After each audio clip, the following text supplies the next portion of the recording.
January 15th. My last dressing is over. When the bandages came off today, the deepest wound had closed. 3 months, practically, from the accident. Dr. M, very pleased with himself and me, leaned back in his chair, pushed up his grandfather's spectacles, and said all that remained to be done was to borrow a large black felt slipper from some benevolent concierge, and put my stiff foot in charge of a horny-handed Swede, represented as an ogre who loves to crack the bones of shrieking ladies. This could not take place for a fortnight. "What are 2 weeks to you?" he asked, noting my disappointment. "You have years before you to cure that foot in." "So has northern France years, centuries, to repair her devastation, but both the refugees and I are in a hurry."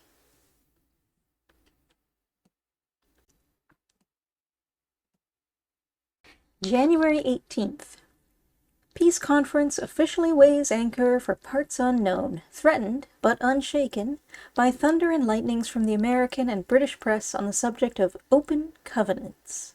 Nothing to be given out but a colorless and worthless daily bulletin, agreed on by the principal powers. January 20th. Unexpected visit from the French surgeon who performed my operation at Mont Notre Dame. I was glad of the chance to express again my gratitude for his great skill and kindness, but somewhat taken aback by his transformation from the weary, middle-aged, unshaven jubib of the black pipe into a dapper, pink-cheeked, correct young man not a day over 35. Very smart blue uniform, very varnished, pointed boots. He was intensely and genuinely interested, as French surgeons always are, to follow up the results of his work, and admitted it had been a tour de force of which he was somewhat proud. He was sorry to miss Dr. M. Might he venture a little advice? Go very, very slowly with walking. Be very, very courageous about massage. Try sunbaths, in this weather, and resign myself to at least 4 months more of hospital. For his part, he was immediately sailing for Africa to do post-war surgery. Africa. A sudden vision of the inside of an ambulance and 2 staring Senegalese faces. January 23rd. I have been completing my surgical education by watching Dr. M operate for appendicitis. It was a real event that seemed to strengthen my legs and put a sort of foundation under the hospital world. How bloodless and decent the procedure! How delicate and exquisitely sure the hand of science! The doctor's terse comment, as he made his incision through the hole in the sheet, classified the Y-man on the table as neatly as the knife cut the skin. No muscles? All in his knees, I suppose. January 30th. The atmosphere of Paris is chimerical.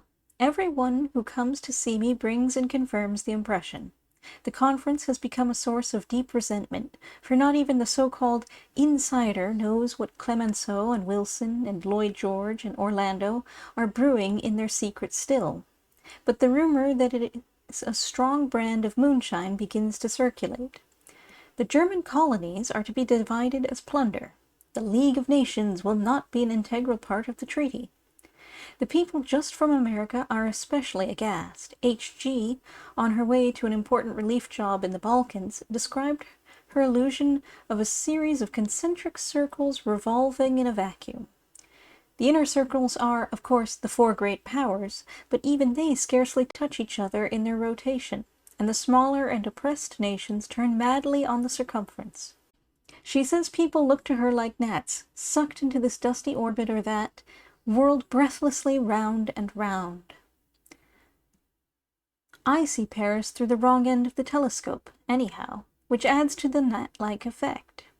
The hospital, in contrast, is presented always more microscopically to my gaze, its minutiae magnified far more than life-size.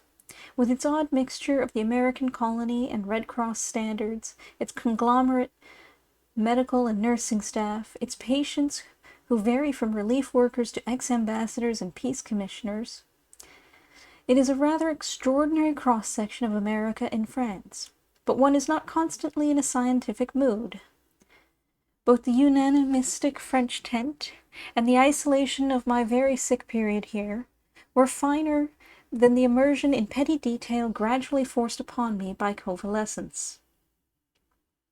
The whole place ends by having glass walls, and every ripple of the goldfish's tail is revealed. I can't help knowing just how the distinguished statesman next door takes his tea and washes his face, and the secret whispered by Miss X in the consulting room is telepathically conveyed to my ears. The sound of a doorbell at midnight, a stifled masculine laugh, a flutter in the corridor. These are no longer meaningless noises, but notes of a very real and healthy existence which goes on inside the hospital, no matter who lives or dies. A sort of violin obbligato with an almost cynical resonance, played high above the regions where the Y-girl with pneumonia cowers from the spectre at the foot of her bed, and Mademoiselle V cries miserably for a hypodermic. She is coughing terribly tonight. I can't bear to hear. Pain and sickness and wounds. I had accepted them. They gave me a deeper share in the common lot. But the common lot of the European world grows darker and darker. Too many people with coughs and wounds. Too many with no food. Too many to back against catastrophe and destiny. Morbid old Europe. Miss O is right. Its walls are too high.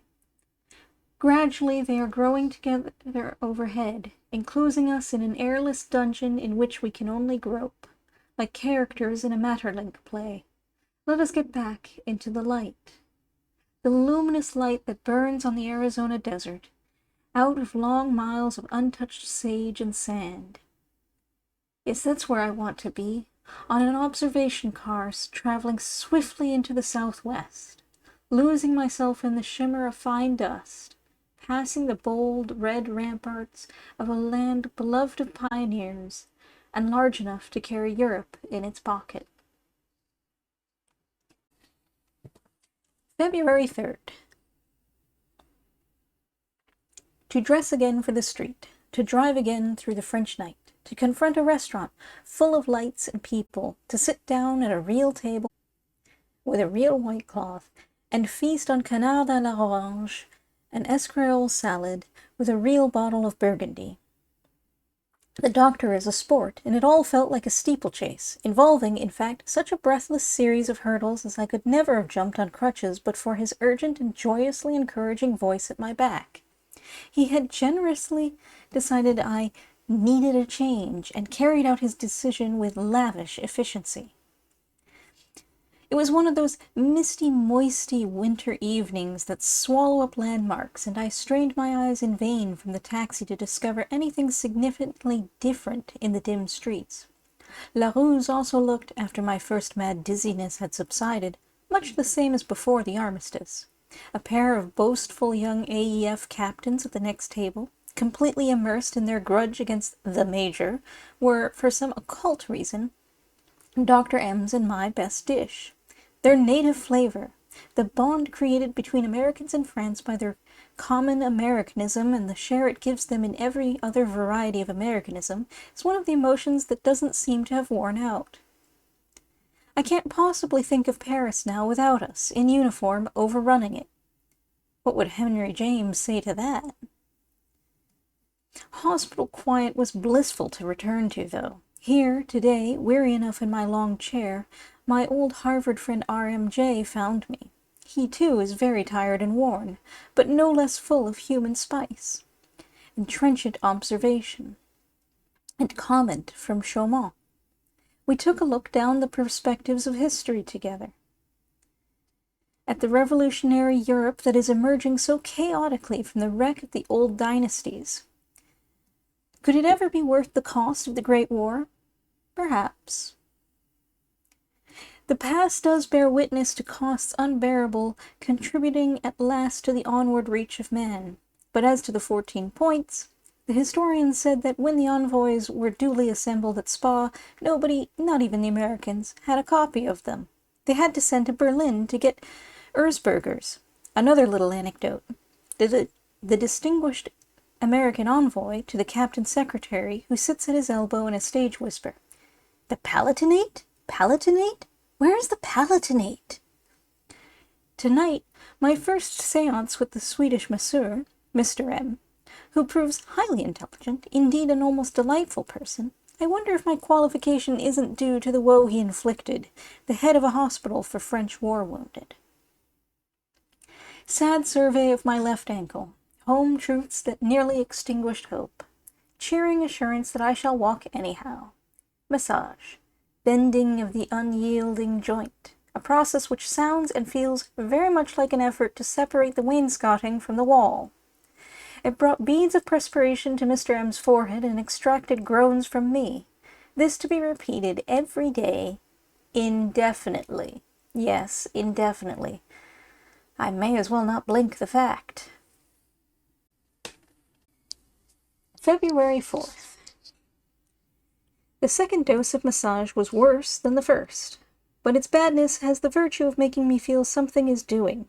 Feel that I am again lucky to fall into the hands of a specialist, luckier than most of the thousands of wounded Americans, Frenchmen, Englishmen, Canadians, Belgians, Italians, Serbians, Germans, Russians, who by an awful sort of geometrical progression magnify, pile up my infinitesimal case into a tremendous burden for the world's vitality to bear. The masseur has confirmed my fears for the soldiers crippled towards the end of the war. He says that even in France they will be turned out of the hospitals only a quarter cured. Class D. I gather all the underdogs of the universe to my heart these days. Harry Green came just at the right moment to cure me of the psychology of the underdog. His kind, quizzical New England face, his endearingly familiar Boston quaver, his air, through his faithful eyeglasses, of taking Paris and its mad preoccupations as frivolous and highfalutin and unimportant, compared to the serious and steady and unending parochial business of rebuilding northern France, have given me a new sense of reality. I think of my trips in his Ford in 1917, through the region of ruined villages and little white crosses and felled orchards of which he has so long been the faithful servitor. Lettuces sprouting in the shell holes, resolute old French folk in the cellars. If Harry went about pitying these inhabitants of the North instead of meeting them in the spirit of pioneering social service, he would not be half the wonderful use he is. No place but for stoicism in this devastated world of which we are all citizens. Let us accept our part in the tragedy without expecting moral or physical compensation. For the greatness of reason is not measured by length or height, but by the resolves of the mind. Place then thy happiness in that wherein thou art equal to the gods. The determination of the various nations to get their just deserts, their real and final reward of virtue and suffering, is precisely the poisonous element in the conference. It is that which may yet prevent an effective League of Nations. Wilson's voice is failing, and the voice of self-pity and self-interest is swelling. The ironic idealists, like A.S., who with his wife does so much to make Neuilly happy for me, are beginning to express their doubts.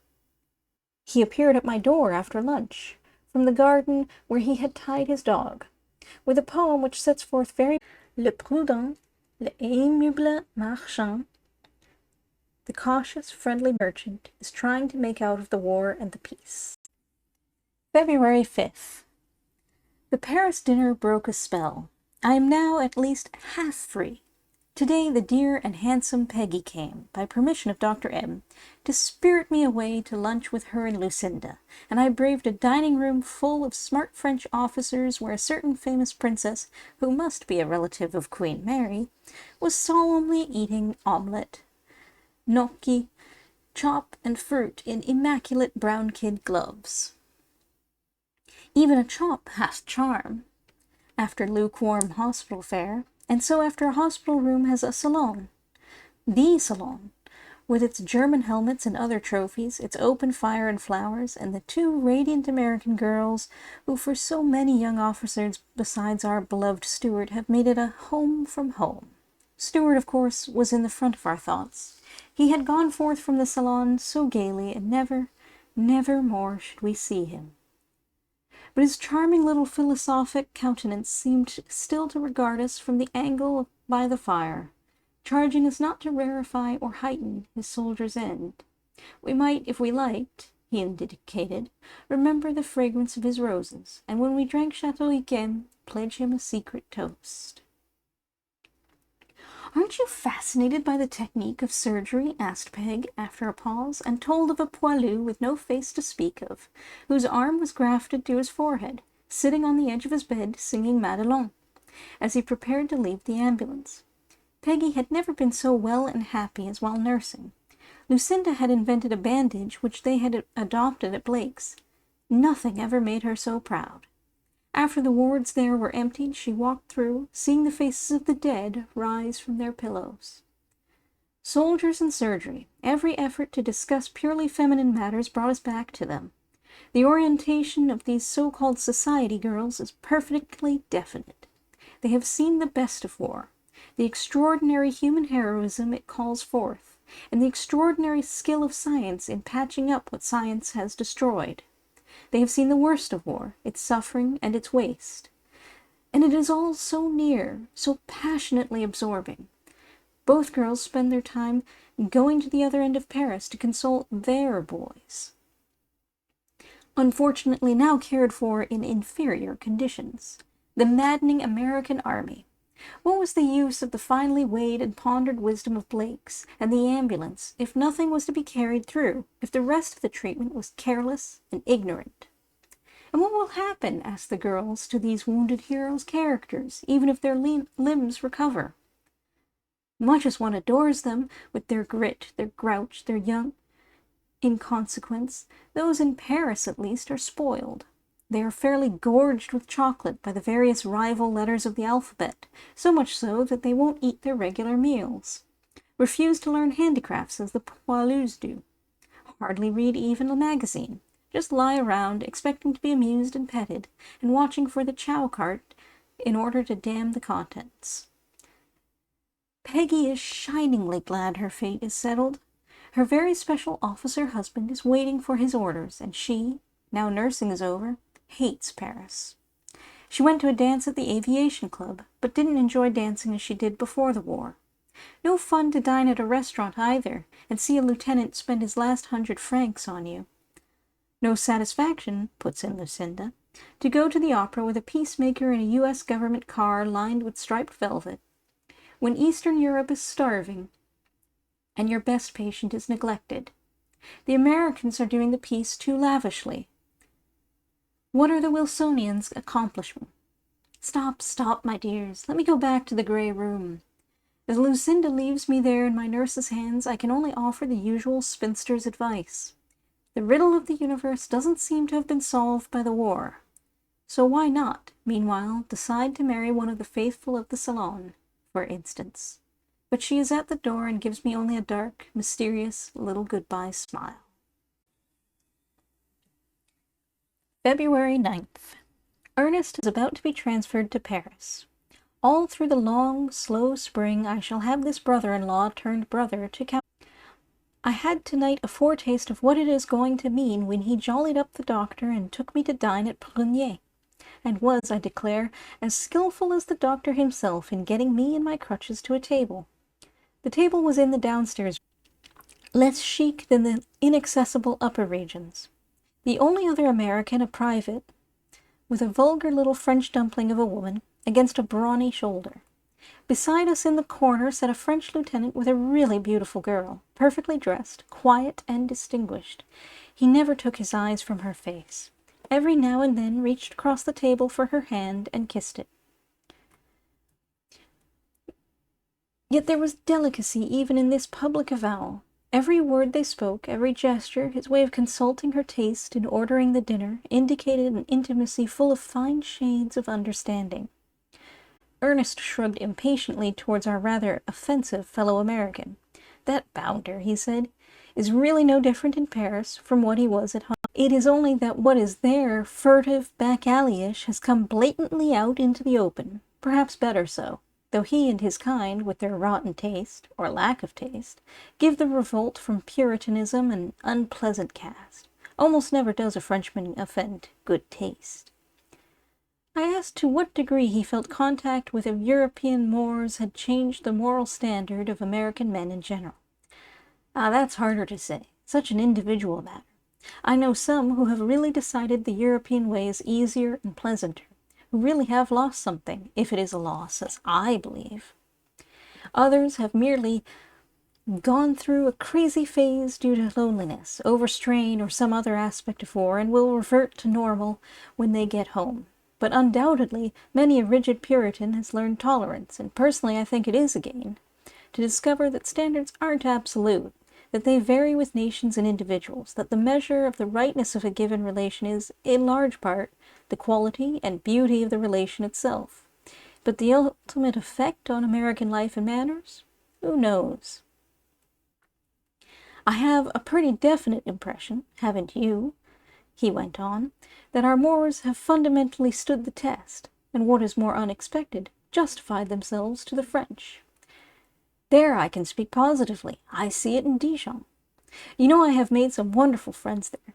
There's one girl, unmarried, of the ancient local aristocracy, and 2 or 3 years older than I, lives with her married sister, Madame S., who is one of the loveliest young women I ever knew. I've got the habit of dropping in often for tea, and they both told me recently that I have made them believe in something they never before thought possible. Amitié, friendship between the sexes.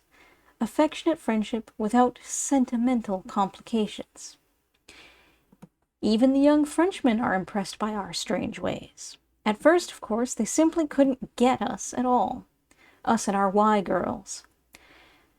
They thought it was all some sort of hypocritical fake. But now they believe and rather admire, though some of them simply can't understand how it is possible for a man and a woman to go off for a day's excursion on mere comradely terms, or for a man like myself to have so many close friends among women and still care for only one. But there's D. He told me he had been having an affair with a jeune fille in Dijon. He now thinks it was a mistake, especially for her, and says that he is done with that sort of thing forever. But it's the French girls who have been most deeply affected, by watching our independent girls measuring up to their many responsible jobs, and especially by knowing our better types of American men. Can't tell you how many girls I have met in Paris and Tours and Dijon have told me with an air of real sincerity that they could never go back to idle lives, and could only marry if they married Americans. Here our neighbor rose to help his gracious friend into her smart black satin cape, and Ernest, cigarette in fingers, settled his shoulders back comfortably against the shiny leather cushion for a sympathetic contemplation of the couple. His dark eyes have such wisdom and power, and I have watched both qualities deepen with each fresh sight of him. Well, my dear, it's been a great experience, altogether. Great? Yes, subjectively great indeed. Of course, my experience in the SOS has been as different from the fighting soldiers as light from dark. Your friend Rick wouldn't think much of it. But it's just as fine in its way, I maintain. Look here, a captain I saw yesterday summed it up. He's been the head of an airplane construction plant in some little sandy hole. And he said he felt as if he could go home now and build the Panama Canal single-handed. That is, indeed, the opposite of the fighter's rather disintegrated psychology, their sense of anticlimax. Precisely, agreed Ernest. The SOS gives you a brace for life, whereas after the front, life is inevitably anticlimax. For a while, anyhow. After my work in the war risk first, and then in the intelligence, I feel ready to tackle any job, however big, and get away with it, too, you bet. When the colonel sent me to take over the newly opened office at Dijon, he said he didn't know the conditions and could offer no advice. Go down and make good. So I did. No more than everyone else. We have all attacked perfectly unknown jobs, without preconceived ideas, with no special tools or qualifications, and made good. Of course, not in terms of absolute success, but in success measured against opportunity offered, yes. But weren't there a lot of men with routine jobs, plain drudgery? To be sure, and they'll go home as dull-spirited and fishy-eyed as because they didn't have the wits to get transferred, poor beggars.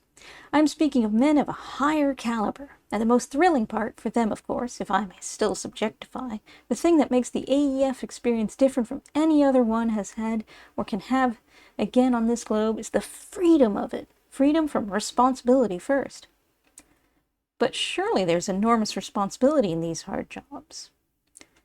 Such an impersonal responsibility compared to those at home. Nothing to do, once the job is done for the day or week, but wait for your travel orders. And if they aren't forthcoming, get off without them. And then freedom from ties. Of course, one wouldn't, if one's own volition, drop below the surface of life and dug off to another world, leaving behind everything one values. Wife and baby, job, house, and committees. One did it because it was the right thing to do, because one had to take apart the rest of humanity, but it is nevertheless a precious and wonderful opportunity. Wild as I get with homesickness, I look forward enormously to these coming Paris months. The work and its problems, the infinitude of evenings, Sundays, and long lunch hours and talk. God, what I've learned about the art and philosophy of living in France, just because for the first time I've had leisure to observe, to savourer lentement la vie, slowly savor life. If only Catherine could get that passport and spend the spring here, it would be complete. But even without her, we'll both be the better for it. You understand? I certainly do. It's hard on the wives, but I believe if I were God Almighty organizing a world, I'd include a period like this one of yours in the existence of every young man who, like you, began to live seriously and responsibly so young. A new field to test his powers, a chance to get his personal and lonely bearing with the universe, before the plateau of 30, the burdens of a growing family, the Panama Canal. It was a great school for swelled heads, too, ruminated Ernest. We are none of us likely to exaggerate our individual contribution. We see its utter insignificance, except to ourselves. But we also begin to see what the sum of our tiny contributions amounted to in the AEF. Something pretty big. Something to be proud of. February 16th. This is a black night in the Rue Chauveau. The Paris of the Americans is all very well till one sees the Paris of the French. I have again been to a literary tea party on the quay, again pushed open the Henry IV door above the sign, and found myself in the salon with the Gauguin over the divan and the Blanche on the left wall, in the presence of a charm and a mystery. France is again chez elle, at home. It is almost the first time since the war that I have seen her so. When I arrived in 1917, her chez elle was invaded by foreign hordes, and she was seeking to be hospitable, especially to the Americans. Was I not lodged in this very room last winter? I can't believe it. It is perhaps natural that in our crass hotels and hospitals we have not sufficiently taken in the change from war to peace. We are still transatlantiques, leading an abnormal, transplanted existence connected with the touristic and suburban regions of this ancient city, with the blatancies of the Champs-Élysées and the boulevards, with the monotonies of Neuilly, rather than with the intimacies and excursions of the Rive Gauche, left bank, and the Cité, city center. Our peace Paris differs only in chromolithograph degree from our war Paris. The French war Paris, as Monsieur Jean Girardot and I once agreed, was like an 18th century print, a place of noble architectural perspective, every broad and empty street sweeping upward to some wide-winged Louvre or colonnaded Odeon. But the French Peace Conference Paris is a painting with all the richness and depth of tone, all the subtleties of value, in which that perhaps greatest of French arts abounds. Only a French painter of the first tradition could have rendered that literary interieur, indoor scene, as I saw it today, with its distinguished women in plain black with square-cut necks, its slim jeunes filles serving tea, its young novelists in picturesque army disguise, and its solemn group of bearded, black-coated elder gentlemen using the subjunctive tense with care and never referring to an Allemand as a Boche. What made the difference from literary tea parties of the winter of 1918, the ones where our host was home on leave? It wasn't that he was no longer in uniform, or that the room was really warm, filled with a delicious, diffused heat. or really bright with candlelight and firelight and flowers. These were contributory factors. But the cause and center of the change was spiritual. France had come home. The war was won in her favor, and she had at last retired into her ancient interior, shut her hoary, hand-hewn door, and settled to a kind of converse with herself in which the ally of yesterday had no real share. There are only two civilized nations in the world, the Chinese and the French. Where did I hear that phrase? In this very salon, years ago? It came back to me as I sat in my comfortable chair, listening to the talk of the French literati. A Mandarin, certainly the intellectualist critic of Bergson, whose small, hard, pale visage glooms out of a corner by the fire. A Mandarin, certainly the tall, emaciated young man with the eyeglass, who writes prose exactly as Debussy writes music, and walks in old Paris like a poet in green fields. Here comes the novelist of the slow, fine smile. His Polish wife, in her piquant blue cap, smiles too, from afar. Who cannot romance nowadays until after 9 at night? Till then I belong to all sorts of vague entities. France, internationalism. He is translating Henry James because he understands him. Although, a distinction worthy of the setting, he doesn't understand English.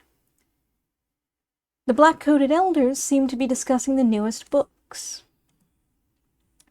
Rivier's Les Aliments, the prison record of a literary critic who has discarded the usual reasons for hating the Germans in favor of others more damning. Gasquet's Hymns, the warm Provençal Gasquet. It was he who showed me Verdun. My host approaches with the big volume. You must read it, he says, like a symphony.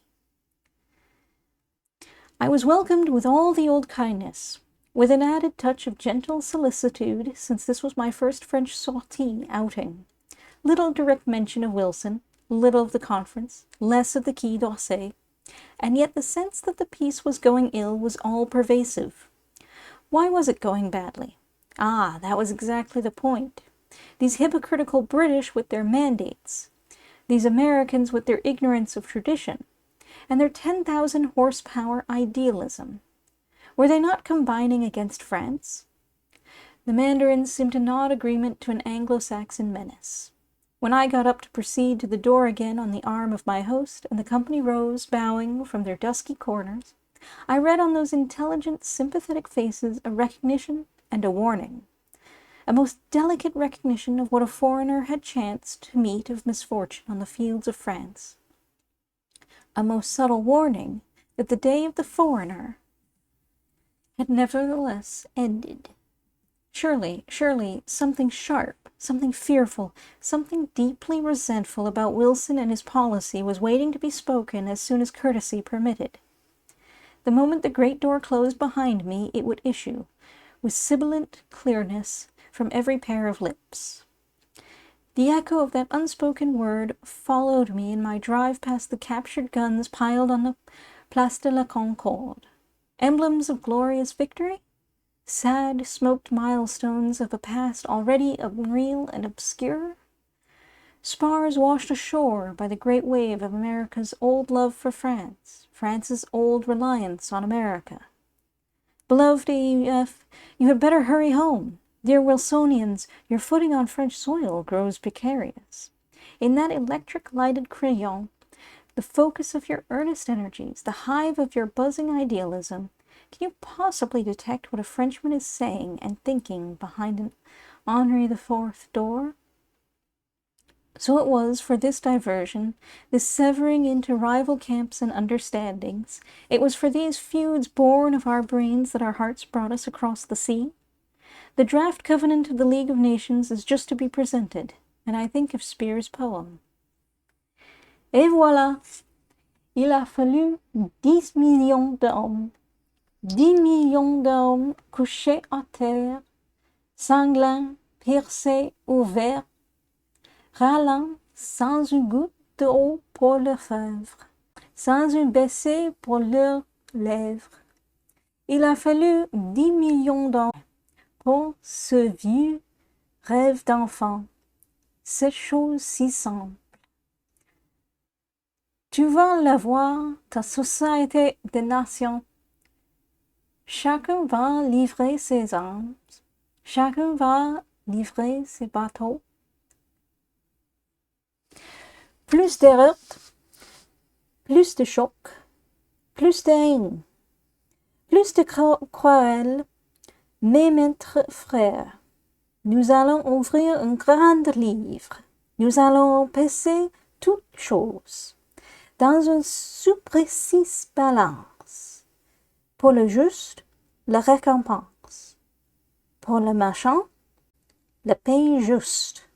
Et le fils ne périra plus pour la faute du père.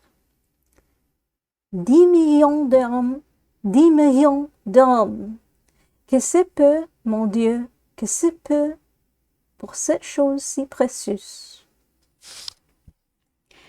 And behold, it took 10 million men lying on the ground, bleeding, pierced, opened, moaning without a drop of water for their fever, without a kiss for their lips. It took 10 million men for this old childhood dream, such a simple thing. You will have it, your League of Nations. Each shall deliver their arms, each shall deliver their ships. No more clashes, no more shocks, no more hatreds, no more quarrels even among brothers. We shall open a great book. We shall weigh all things on an exacting scale. For the righteous, recompense. For the wicked, a righteous penalty. And the Son shall no longer pay for the sins of the Father. 10 million men, 10 million men. How little it is, my God, how little it is for something so precious. SS Rochambeau, May 10th. We steamed out of the port of Le Havre at sunset. Several thousand doughboys crowded on the lower forward deck, clinging like great swarms of brown locusts to masts and spars, cheering in high falsetto, waving to the little weeping groups of French admirers on dock and jetty, but mostly facing, straining with an almost painful ecstasy to that lighted western world hidden beyond the dip of the blue sea. Children, wonderful children, sighed Joe Smith from the rail beside me. All soldiers are children, but ours are the youngest in history. The soft-veiled glow of the French May evening, falling wide across the water, seemed centered and concentrated on these youngest faces in history, giving them an epic look I can never forget. A look compounded of hunger for home and wistfulness at stern adventure ended. A look of new patience and old memory, and sharp, secret yearning for something bigger than earth and sea, and war and peace, which the sliding waves and the oncoming dark lifted almost into sublimity. How will the mothers and wives feel the first time they note that strange look in these faces, when, sitting apart in front of the little frame house, the man stares out, unseeing, beyond the prairie and the mountains. The water swished and foamed, the air struck salt to our hearts, the grey roofs of France receded into the slaty night, but still a long streak of yellow flamed across our bow, and still a few black forms clung slant to the black spars, above the dim, crowded rows now stretched on the deck. I don't want to see no other port till I get to the Golden Gate, best little old harbor in the world.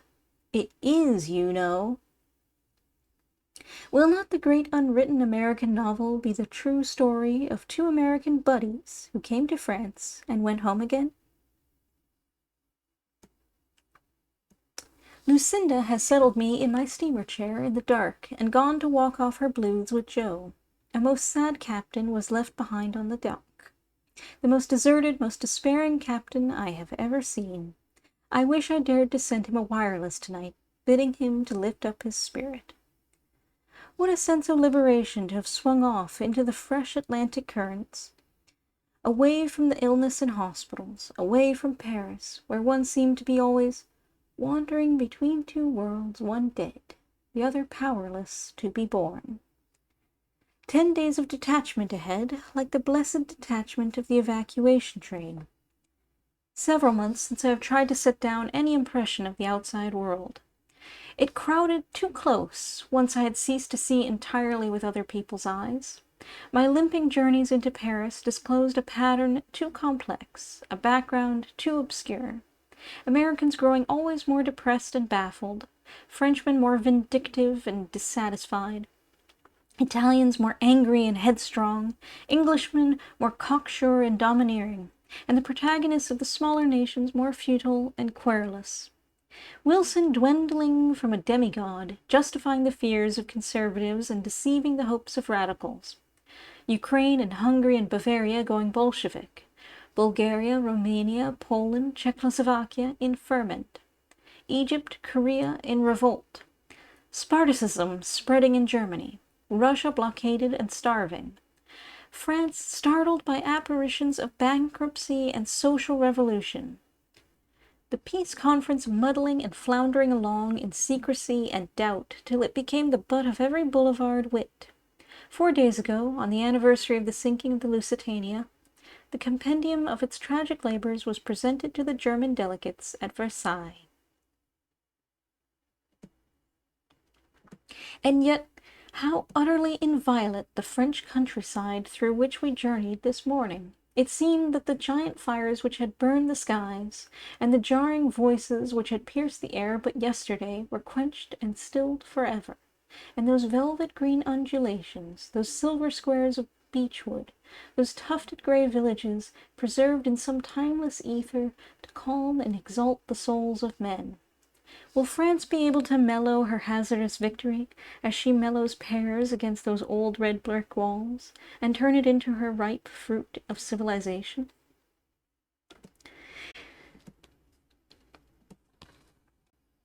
It was characteristic of my excellent friend F.F. to turn up at that early morning boat train. His spirits were pristine like the hour, and he kept me jumping from one steep intellectual crag to another. To him, a station platform is as good as any other for humane and political discourse, and a lame leg no detriment to acrobatics. While Ernest and Joe and Lucinda engineered the vulgar bestowal of my luggage, and the finding of a seat. Gradually I became so heavily laden with problems of Zionism and of the universe, with books and newspapers and pressing messages for New York, Boston, and Connecticut, that I could scarcely climb aboard. We had begun to get up steam when he rushed back to call through the carriage window. Hoover told me yesterday he hasn't been able to get any food into Russia, in spite of the Allied promises. Tell the NR they must keep up the fight. Russia. In a private dining room of a restaurant on the Champs-Élysées, we are 6 at the table. On the right of our cosmopolitan and accomplished hostess, a face that is both mystical and material, lined and grey as 50, yet in its plump contour decidedly less than 40. A round, shaven, pugilistic head, a pair of extraordinarily sensitive and beautiful hands which make staccato gestures, a voice that rises, harshly swells, suddenly drowns the tiny room in a flood of oratory big enough for the Trocadero. The mirrors and panelled doors seem to crack, but the voice roars on, condemning the Allies for the lack of help in time of need, condemning the Bolsheviki, condemning Kolchak, till suddenly it breaks and shrivels on a note of a truly Russian self-analysis and self-distrust. And they call me a weak man. At which our gifted Florentine host, in his diplomat's voice, hazards a smooth, underlined, "Mais, Monsieur le Président?" The words are magic. Something like a bath of soothing oil spreads slowly over the cropped head and the grey face. Complacency dawns. The tense table draws a long, and the tactful host inquires, "Now, Monsieur Kerensky, what practical measures will you suggest to the conference when you get a hearing?" Then there was Bill Bullitt, in his tweed suit, discoursing in an attic of the Crillon, immediately under that roof where an American sentry is even yet stalking gloomily up and down. If he didn't, of course, spies might slip down the chimneys. This heat, this vision, these definitive views for practical Allied action disturb the worthy statesman in the ceremonial chambers below. He haunts them like a nightmare, but they won't allow him any daylight reality. Right or wrong, they have hidden their eyes and stopped their ears. Just here appear Joe and Lucinda to break the thread of memory and guide my wobbly ankles over the slewing deck. Lucky person that I am, to have two such charming, proven faces and forearms so steady to help me from the hospital to my family. For it was hard to leave Ernest behind. My God, he suddenly broke out to FF on the platform. She's going to see my wife in 10 days.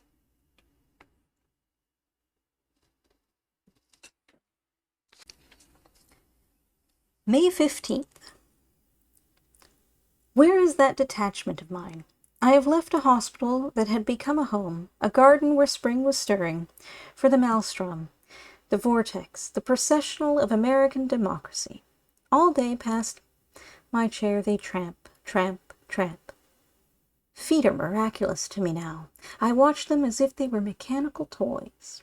Women war workers in their tailored clothes of many hues, demobilized ambulance men with orange ribbons, officers who have had their uniforms recut in France and learned to carry themselves easily, portly spiritual advisors to the troops from central Illinois, whose insignia is a red triangle, bankers and lawyers from Oregon and Washington, marked with the Red Cross. In those skyscrapers to which they are returning, they will, to the end of their days, be addressed as Major. Trig lieutenants late of some New York department store, guiding by an elbow girls from the East 50s and 60s who would once have resented it. Faces racked or grave or flippant, buttonholes with decorations or without. Those who have sealed their service in heart's blood and those who have written it in sand and dust. Round and round and round. Too pervasive, too pressing for an observer who has just emerged from a still, gray room.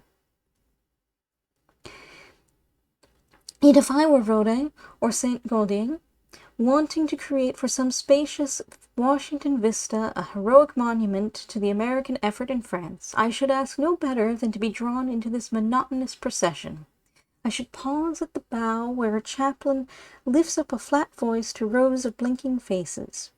You are going back to an era of Reconstruction, bigger and better America. I should linger at the stern where happier doughboys, perched on boats, console the piquant nostalgia of French war brides. And when evening came and the decks grew silent and empty, I should go out and commune with the swirl of the mid-Atlantic. And gradually these men and women and their varying purposes, their differences of temperament and class and organization, would be fused and sublimated. The monument that appeared out of the fog would differ from all other war monuments in one striking particular. Behind the young soldier, following his bold, swinging movement across the sea with quieter rhythm, would come a feminine image, the American woman, first in history to follow her men to battle. I see her as a rather generalized athletic figure, of no special age, with a face worn to a serenity as imminent as that of a Greek grave relief. To pledge the souls of men against their destiny, however ugly and dark it appeared, to show the depth of human tenderness in an almost impersonal and universal spirit. This was what her service implied. This was what the soldiers themselves demanded of her, however far they wandered from Puritan pastures.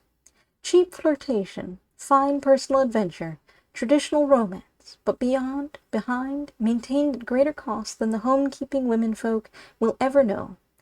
The gallant comradeship of the sexes on which our civilization rests. Somehow my synthesized American woman begins to look very much like the vivid Gertrude, after all. Gertrude, who appeared swiftly out of Germany in her blue coat on an April Sunday to try to free some soldiers from prison. Up to the end my visitors continued to come thus, like messengers in Greek tragedy, bringing tidings from some far country. The president was the supreme messenger of the gods, materializing out of a void with raised hand to speak words which should stay the course of destiny. Little they seemed to avail. Yet Wilson, Gertrude, F.F. are right in this. History is not something that happens, but something to be fought for and directed by our own wills, something to be wrought out of the cross purposes of Paris 1919, as well as out of the mud of the trenches. If Dr. M.'s knife had faltered by a fraction of an inch, Mademoiselle V. would have died on the operating table instead of smiling, as I left her, in the Neuilly garden. If a new horse-chestnut leaf, blown by the tempest, falls here instead of there, the course of the world's progress will be changed. Ah, there it goes, into the Seine, under the feet of a British statesman, crushed by the wheels of a sight-seeing American truck, which boasts that the debt to Lafayette is paid. Poor President, we have asked him in his solitary person to be not merely the messenger of the gods, but the magician who would catch the leaf in mid-air, the sculptor who would mold the mud into marble, the surgeon who with one sure thrust pierced the malady of Europe. Perhaps to speak words of divine humanity was his sole mission. My ankles ache in the dark sea damp, but I rest against the pulse of the engines throbbing, throbbing, throbbing, like implacable time itself as we steam towards New York. We all fear a little our encounter with that vast tumultuous city, whose clangor comes to us dimly over the sea. What scorn of human destiny in that clangor! What fierceness of hope after a Europe of pain and death and despair! We all dread a little the definition of the city's jagged outline. Famished, arrested faces of young wives begin to take shape on the dock. How shall I greet one dear, wistful figure who somehow cannot help hoping he has come along? Behind the wives, sisters, mothers, fathers, still faces listening for a tale that will never be told. For adventure was only the keen edge of the experience with which our slow-moving Rochambeau is so heavy laden. Tragedy was its blade. I catch an arrowy flash in the clear American sunshine, where young men in civilian clothes move swift beyond the waiting crowds. Their busy patterns of new life are traced in something hard and bright. Beyond the young men, unscathed green country where children are at play. Quaint little face of Nancy, deliciously smiling under an Alice in Wonderland comb, in a garden that slopes down a hill. Scrambling of bare legs and arms, tinkling of lemonade in a white house on a turnpike by a tidal river where a voice reads Froissart. History out of a book. It is tomorrow which cows us, as a high tragedian said long ago. The coming thing, greater perhaps than today or yesterday, throbbing out its portent in the dark hospital night, looming and lurking behind the mirage of a familiar shore. The end.